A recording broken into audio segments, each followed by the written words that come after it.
हर भागवत कथा में कृष्ण जन्मोत्सव मनाते हैं, हर रामायण कथा में राम जन्मोत्सव मनाते हैं, हर जन्माष्टमी में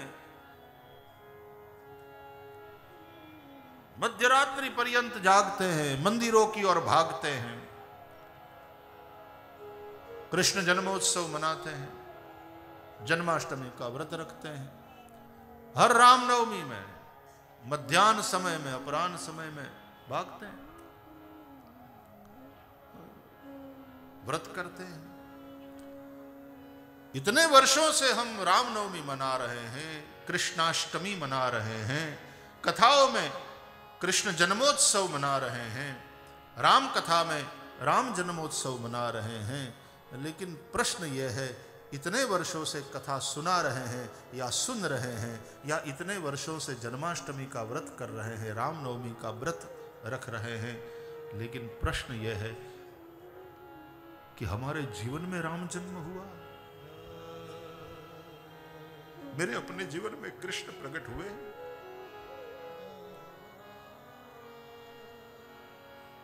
भगवान का अवतार है ये राम कृष्ण, और वो अवतार लेते हैं, मतलब वो तो अवतरित होने के लिए, वो तुम में उतरने के लिए तैयार है। तुम्हारी यदि सच्ची आराधना हो, तुम ऐसी भूमि तैयार करो, अपनी ऐसी भूमिका बनाओ कि परमात्मा तुम में अवतरित हो जाए।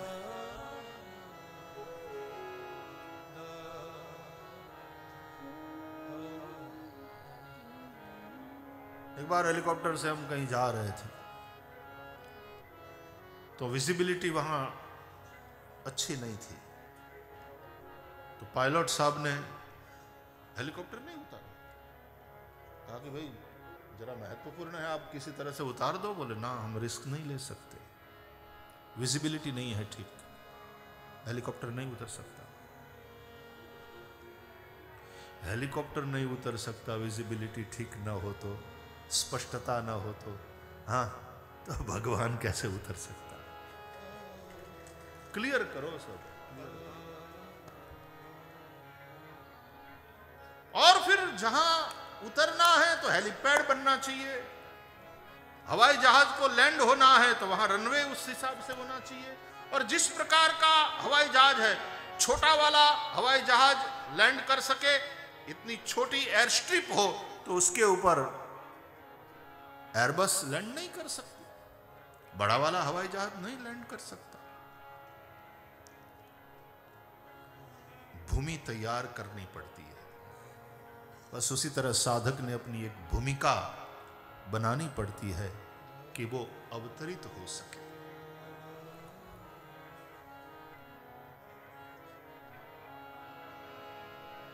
एक बार एक हवाई जहाज में हम थे, यात्रा कर रहे थे, और 2-3 बार उसने ट्राई किया लैंडिंग का, लैंड करता और फिर कुछ गड़बड़ी होती, फिर से वो एकदम थ्रस्ट देकर के इंजन को और फिर से टेक ऑफ कर लेता। लैंडिंग सफलतापूर्वक नहीं हो पा रही थी। और जहां एकदम विजिबिलिटी क्लियर हो, रनवे एकदम ठीक हो, और वहां एकदम सॉफ्ट लैंडिंग कर सके पायलट, चौथी बार में उसने लैंडिंग करी, अच्छी लैंडिंग थी, सॉफ्ट लैंडिंग थी। और जैसे ही हवाई जहाज रुका तो जितने पैसेंजर थे सब लोगों ने ताली बजाया, और पायलट साहब को फिर उतरते समय अभिनंदन भी उन पायलट साहब का किया कि आपने बहुत अच्छे से लैंडिंग करी, नहीं तो 3 बार जो प्रयास फेल गया। तो पायलट ने कहा कि ना, मैं किसी की जान को जोखिम में नहीं डाल सकता, इट्स माय ड्यूटी। चौथी बार अच्छे से लैंडिंग हो गई। एक बात बताओ, जब कथा सुनते हो तब हर बार श्री कृष्ण लैंडिंग का प्रयास करता है, तुमने हर बार प्रयास होता है उसका कि मैं लैंड कर सकूं, मैं इसके अंदर उतर सकूं, मुझे उतरना है, अवतरित होना है इसके लिए। क्योंकि इतने वर्षों से ये जो माला जप रहा है, ये जो रामायण का पाठ करता है, सुंदरकांड का पाठ करता है, भोर सुबह उठ करके। मैं जानता हूं उसको मेरी प्रतीक्षा है, इसलिए तो ये सब करते हैं। क्यों हम साधु बने, क्यों हम भजन कर रहे हैं, क्यों हम संसार छोड़ करके, परिवार छोड़ करके निकल पड़े हैं, क्यों हम यहां कुंभ में इतनी सर्दी में ये सब सहते हुए। और हर कुंभ में सहना है, यहां ठंडी सहनी है, उज्जैन वाले कुंभ में गर्मी सहनी है, नासिक वाले कुंभ में वर्षा सहनी है।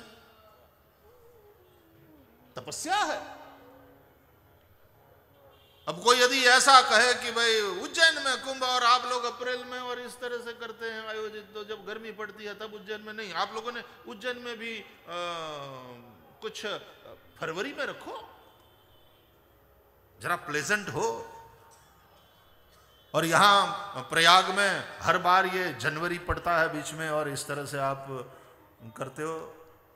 नहीं नहीं, यहां भी आप लोग कुछ बहुत ज्यादा ठंडी ना हो, बहुत ज्यादा गर्मी ना हो,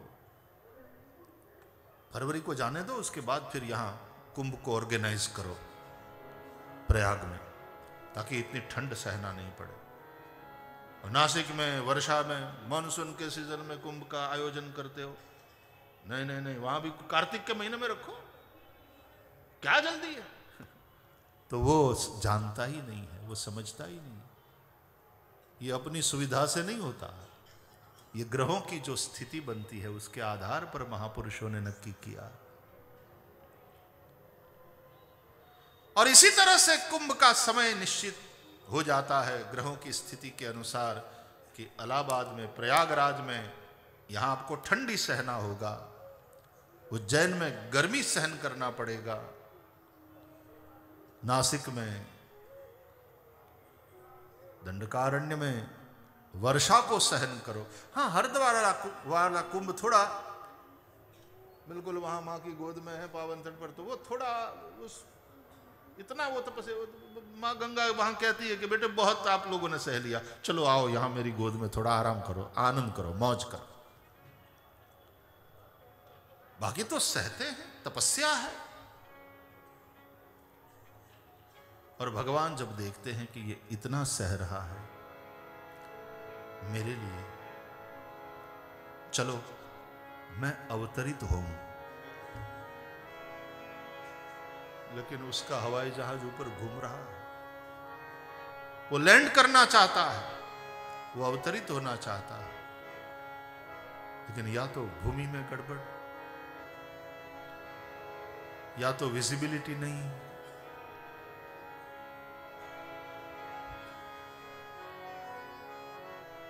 हर कथा में श्री कृष्ण का प्रयास है, प्रत्येक श्रोता में वो लैंडिंग का प्रयास करता है, अवतरित होने का प्रयास करता है। लेकिन हमारे लिए तो वहां पलने में ही, वहां जो बैठे हैं बस तो हो गया कृष्ण जन्म। हम आरती उतार लेते हैं और पंजुरी का प्रसाद लेकर के बस उसी में इतिश्री मान लेते हैं कि कृष्ण जन्म हो गया। लेकिन हमने कभी ये नहीं सोचा मेरे हृदय में क्यों अवतरित नहीं हुए अभी। हर कथा के साथ इस पायलट का प्रयास है लैंडिंग का, और कभी कभी तो एकदम एयर स्ट्रिप पर आकर के फिर कुछ गड़बड़ होती है तो फिर से उसको टेक ऑफ कर लेना पड़ता है। नारद जी के उसमें ऐसा ही हुआ। नारद जी जो अपने पूर्व जन्म की कथा सुनाते हैं,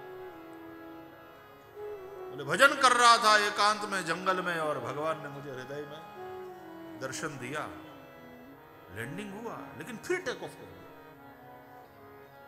बोले फिर भगवान अंतर ध्यान हो गए हृदय से। नारद जी कहते हैं व्यास जी को अपने पूर्व जन्म की कथा सुनाते हैं, फिर मैंने बहुत प्रयास किया कि मैं हृदय में फिर से मुझे भगवान का दर्शन हो जाए, लेकिन नहीं हुए दर्शन।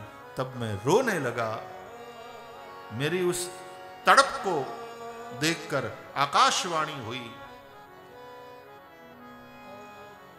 अब तो ये कल्प पूरा हो जाने दे, इस कल्प के अंत में जब तेरा शरीर छूट और तुझे दूसरा शरीर मिलेगा, मैं फिर से लैंडिंग का प्रयास करूंगा। और फिर तो ऐसा हुआ कि जब याद करते हैं और ठाकुर जी आ जाते हैं। बिल्कुल सन्निहित है नारद के लिए श्री हरि। स्मरण करते ही हृदय में प्रभु का आविर्भाव हो जाता है।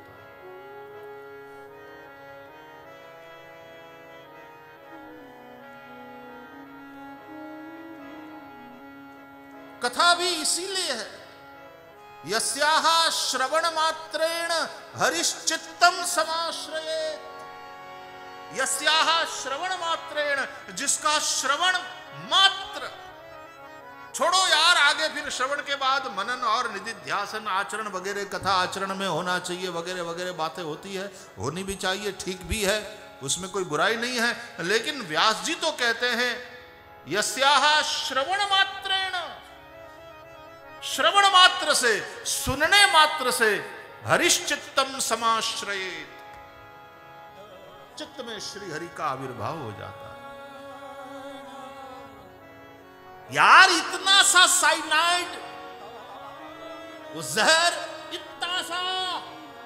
इतना सा और केवल जिह्वा पर रख लिया जाए, सेकंड में खेल खत्म।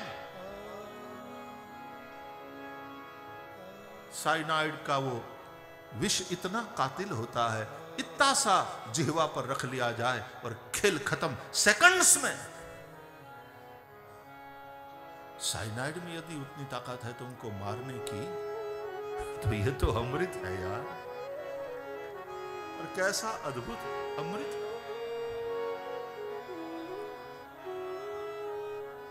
वो जहर मार सकता है तो यह अमृत तुम्हें जीवन देने के लिए। राम नाम अमृत है, राम कथा अमृत है, भगवान नाम अमृत है, भगवान की कथा अमृत है। धन्यास्ते कृतिनः पिबन्ति सततम श्री राम नामामृतम।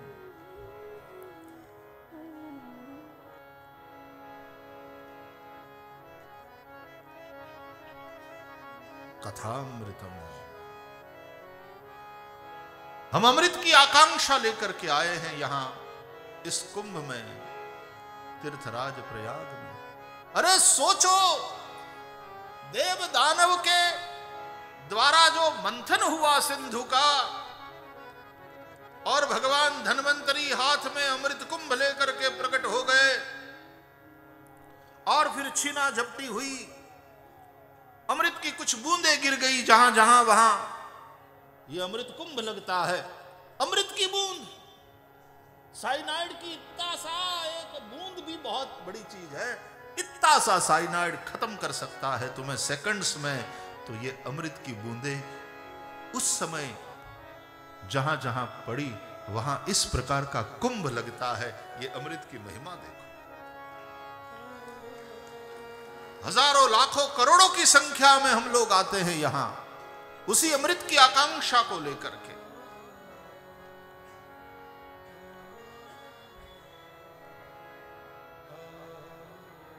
हर कुंभ के साथ, हर कुंभ के कल्पवास के साथ, प्रत्येक साधना के साथ, प्रत्येक कथा श्रवण के साथ, प्रत्येक अनुष्ठान के साथ परमात्मा लैंडिंग की कोशिश करता है।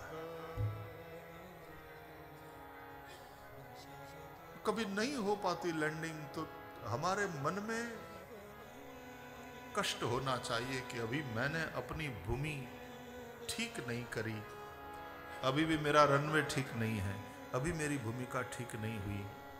वो तो आना चाहता है लेकिन आ नहीं पा रहा है।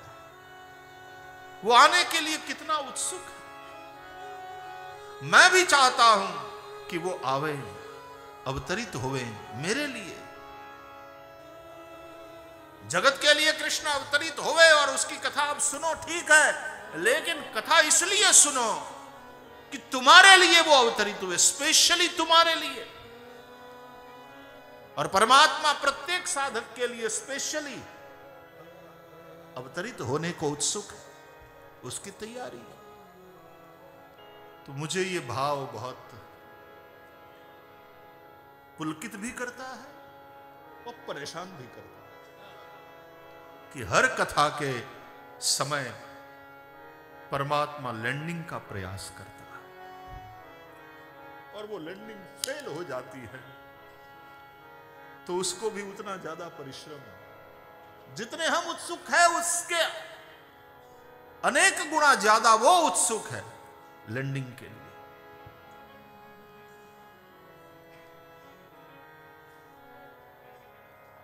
अवतार का अर्थ ही है उसको धरा पर लाना। ये धरा हमारा शरीर भी पार्थिव ही है, पृथ्वी का ही अंश है। लैंडिंग के लिए तैयार है। एक कथा ऐसे ही चली गई, लैंडिंग नहीं हो पाई तो तुम्हारा दिल व्याकुल होना चाहिए। अंदर से एक तड़पन, एक टीस, एक पीड़ा होनी चाहिए। इस कथा में भी लैंडिंग नहीं हुई, इस वाले कुंभ में भी लैंडिंग नहीं हो पाई।